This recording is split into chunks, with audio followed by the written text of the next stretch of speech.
pessoal, então, para facilitar o estudo de vocês essa semana, eu vou comentar um pouco, explicar um pouco essa parte de clima, em especial esse assunto envolvendo massas de ar e correntes marítimas. Vou explicar um pouquinho o que são essas massas de ar e correntes marítimas e a influência delas no clima, né? Então, nós vamos entender o clima como um conjunto de variações de temperatura e umidade atmosférica. Então, é a temperatura e a umidade do ar e, por consequência, do ambiente que vão determinar o clima daquele lugar. Mas não condições momentâneas. São padrões que se repetem ao longo do ano. Então, cada local na Terra, né, cada região no planeta, vai ter esse determinado clima. Por quê? Porque essas condições de temperatura e umidade, elas vão variar, mas vão variar de forma padronizada ao longo do ano. Tem locais onde a variação é muito pequena, em outros a variação pode ser muito grande, mas sempre essa variação vai ter um padrão, vai ser possível perceber esse padrão. E isso vai caracterizar o clima de cada lugar, né? Essas condições da atmosfera, elas vão sofrer influências de vários fatores. A incidência da luz solar é um deles, né? Então tem lugares que recebem mais luz solar do que outros, por consequência, isso vai ter uma influência tanto na temperatura, como também na umidade acumulada nesse ar, né, no ar dessa região. Além da incidência de luz, o relevo também é muito importante. E quando eu falo de relevo, eu não estou me referindo apenas às formações do relevo, né, o formato que a região tem, mas também a altitude do local, a distância dessa região em relação a grandes corpos de água, como por exemplo os oceanos, né? Então, a posição, né, o formato daquela região e também, né, a inclinação do terreno, a altitude do terreno, tudo isso vai influenciar no clima de lá. E claro, a cobertura vegetal, né? As plantas têm uma importância muito grande na manutenção da umidade do ar. As plantas transpiram muito, né? Elas buscam água no solo e soltam essa água pelas folhas. Nós chamamos esse processo de transpiração. Isso influencia muito na umidade do ar. Então, regiões com mais plantas, né, com plantas maiores, vão ter uma taxa de transpiração maior e, por consequência, isso vai aumentar a umidade do local. Então, né, além desses, tem vários outros fatores que podem influenciar também no clima, mas nós vamos nos concentrar nesses aqui, né? Pensando na incidência de luz solar. Nas regiões mais centrais do planeta, nós falamos que nessas regiões, né, que é a região intertropical, né, entre os trópicos, a incidência da luz solar ela é uma incidência perpendicular, ou seja, né, a direção do raio solar em relação à superfície forma um ângulo de 90 graus. Então, isso significa que mais luz chega nessa região. Então, numa determinada área aqui, na verdade, uma quantidade, pela imagem aqui, uma quantidade de raios de luz atinge uma área pequena. Isso promove maior aquecimento dessa área. Nas regiões mais próximas dos polos, pela curvatura da Terra, a incidência da luz solar vai ser, nós chamamos de incidência oblíqua. Então, aquela mesma quantidade de luz solar, aquela mesma quantidade de raios solares, vão atingir uma área maior, então eles vão estar mais espalhados. E, por consequência, isso vai influenciar no menor aquecimento dessas superfícies. Então, isso vai ser muito importante para poder, né, modificar a temperatura do lugar. E essa iluminação diferenciada, né, na parte central da Terra e nos polos também vai influenciar diretamente as massas de ar e as correntes marítimas, porque elas também serão aquecidas em maior ou menor intensidade nessas regiões.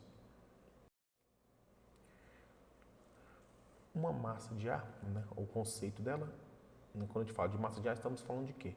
De uma porção da atmosfera, né, um grande pedaço da atmosfera que apresentam algumas características próprias.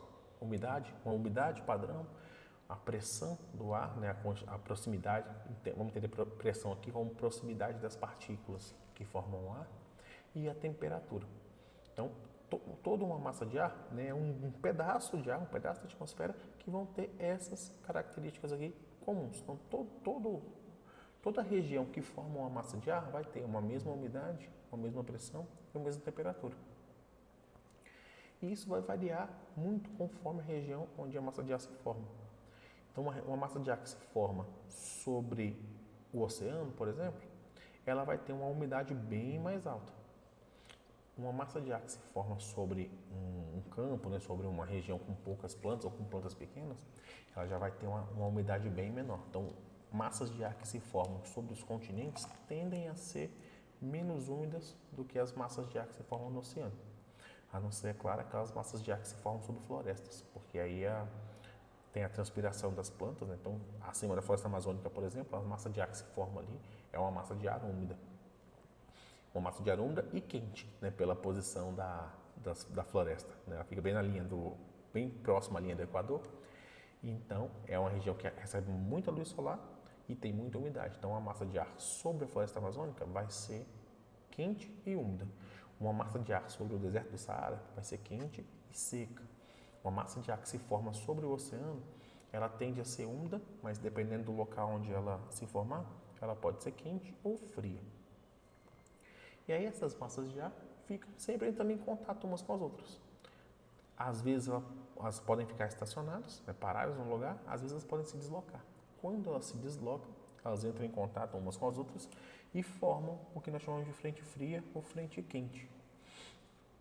Uma frente quente, ela é menos comum aqui, né? A gente ouve menos falar quando você observa aqueles boletins de meteorologia, é quando uma massa de ar quente se desloca em direção a uma massa de ar frio. Então, a massa de ar frio está parada e a massa de ar quente se desloca sobre ela. Então, o ponto de contato entre elas se chama frente quente.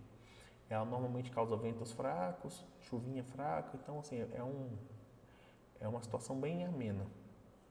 O que é mais comum para nós, infelizmente, é a frente fria, porque aqui no caso é uma massa de ar frio que está se deslocando em direção à massa de ar quente. E isso vai provocar um movimento dessa massa de ar quente, e essa massa de ar quente normalmente ela é uma massa de ar que tem bastante umidade. Quando ela é resfriada bruscamente pelo ar frio, da massa de ar frio, isso causa muita nuvem, muita chuva, ventos fortes. Então, é uma situação do tempo, né, da meteorologia, que nos causa mais espanto, mais susto, né, causa mais prejuízos para nós também, essas chegadas de frente fria. Né, muda a temperatura e também aumenta a chance de chuva, de chuvas fortes. Aí, como eu tinha comentado antes, as massas de ar, né, o movimento das massas de ar, eles dependem muito da circulação do ar da atmosfera. Existe um padrão para isso e esse padrão está intimamente associado à iluminação, né, à incidência da luz solar. Então, a região do Equador, né, mais o meio da Terra, é onde recebe mais luz solar. Por conta disso, o ar nessa região, né, sobre a linha do Equador, ele aquece mais rapidamente e o ar que está mais quente, ele vai ser menos denso. As partículas que o formam vão estar mais afastadas. Por ser menos denso, ele vai subir, abrindo espaço para o ar que estava próximo à região dos trópicos se deslocar nessa direção. Então, quando nós observamos, né, em grandes áreas, nós percebemos esse movimento do vento vindo dos trópicos em direção à linha do Equador. Esse ar se aquece nessa região, sobe, ao atingir altitudes elevadas da atmosfera, ele vai esfriando, só que ele vai descer lá na linha dos trópicos. Descendo para cá, descendo na linha dos trópicos, ele pode voltar nessa direção ou seguir em direção aos círculos polares, né? Seguindo na região temperada. Então, o ar pode fazer um movimento circular ou um movimento como se fosse um 8. E esses detalhes, né, dos padrões de movimento que ocorrem nos dois hemisférios, eles são importantes para determinar também pelo menos os principais biomas. As florestas, as florestas tropicais, equatoriais, melhor dizendo, elas se concentram próximas à linha do Equador. Aqui não é um mapa completo, mas se tivesse um mapa completo, nós poderíamos ver a floresta amazônica, aqui na América do Sul, na linha do Equador, a floresta do Congo, aqui na África, também na linha do Equador, e mais para cá, as Filipinas, a Malásia, né, também com região com muitas florestas, na linha do Equador. E por conta desse deslocamento do ar, lógico que não tem a ver só com isso, mas esse deslocamento do ar influencia bastante. Esse ar que vem se deslocando da região dos trópicos em direção à região da linha do Equador, ele vem trazendo a umidade dessas regiões perto dos trópicos para o centro da Terra. Então, essas regiões próximas aos trópicos vão abrigar os principais desertos também do planeta. O deserto do Saara está aqui, próximo do Trópico de Câncer.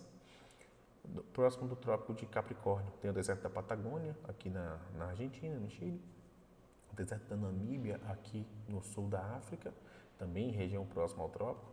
E o deserto da Austrália, na região central da Austrália, que também é cortada pelo Trópico de Capricórnio.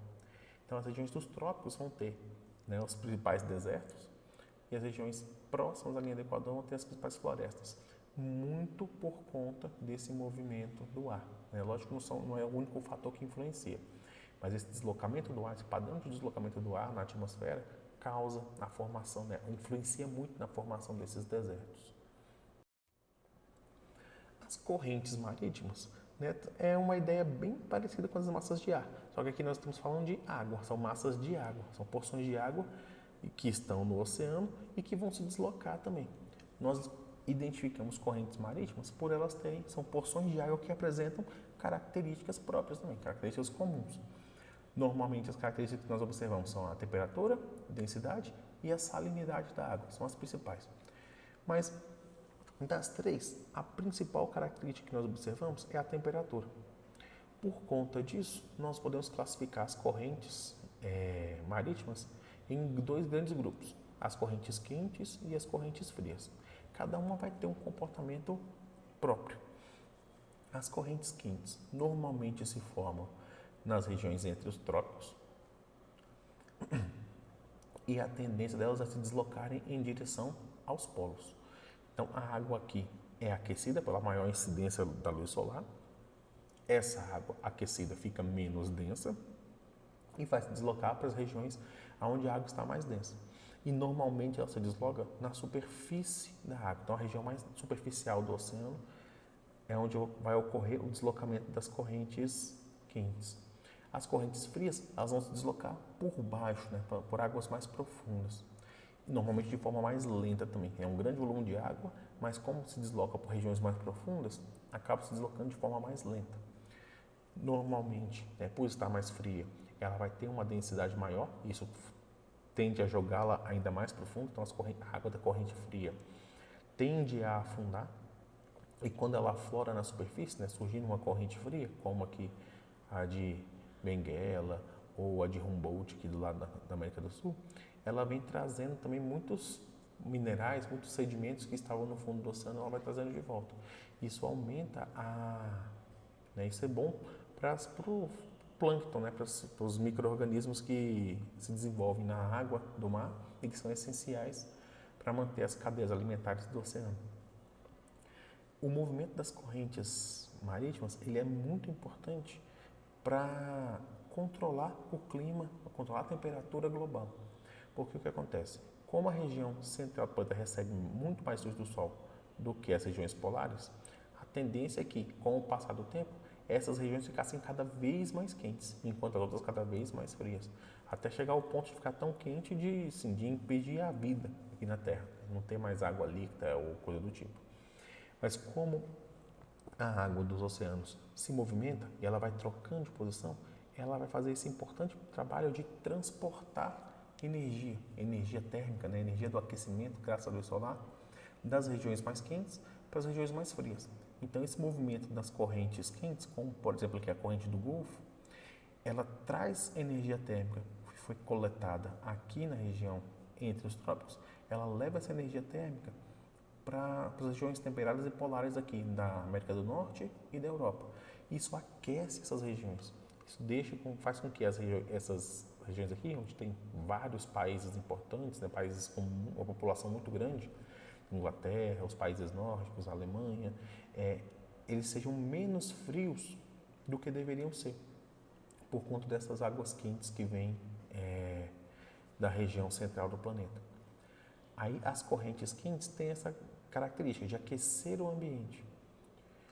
As correntes frias não têm essa capacidade, elas vão influenciar o ambiente, né, o clima do ambiente de outra maneira.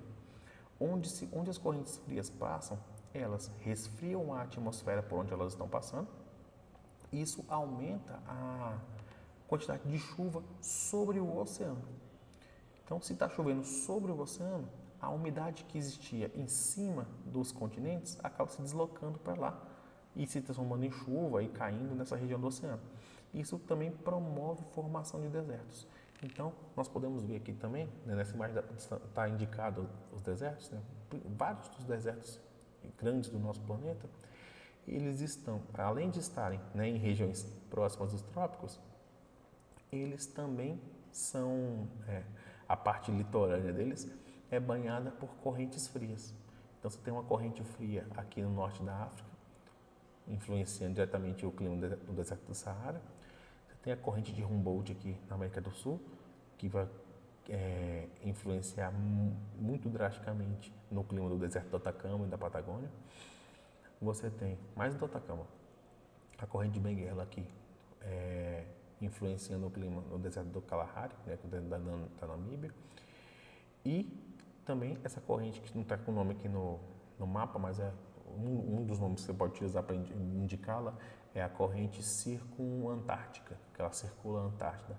E ela passa por aqui e rouba a umidade da região da Austrália.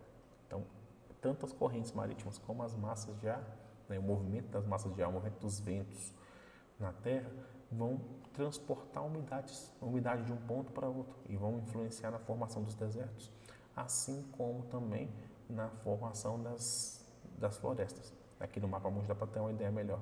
Floresta amazônica aqui no norte da América do Sul, floresta do Congo aqui na região central da África e a Malásia, as Filipinas, né, que são florestas em regiões com muitas florestas tropicais, também próximas à linha do Equador. Então é isso, pessoal. Espero que vocês tenham, assim, que tenha sido útil, né, que eu tenha explicado, que vocês tenham conseguido entender, né, esse conteúdo. É um pouco fora da, assim, não é normalmente o conteúdo que nós trabalhamos, é um conteúdo novo que está aparecendo para o 8º ano. Espero que tenha sido útil, né, o vídeo, espero que ajude vocês na atividade e qualquer coisa, não esquece de mandar, ou pode comentar no próprio vídeo ou comentar lá no Classroom, na turma de vocês, que eu estou sempre disponível para ajudá-los para melhorar o aprendizado de vocês, certo? Então, muito obrigado e até o próximo vídeo.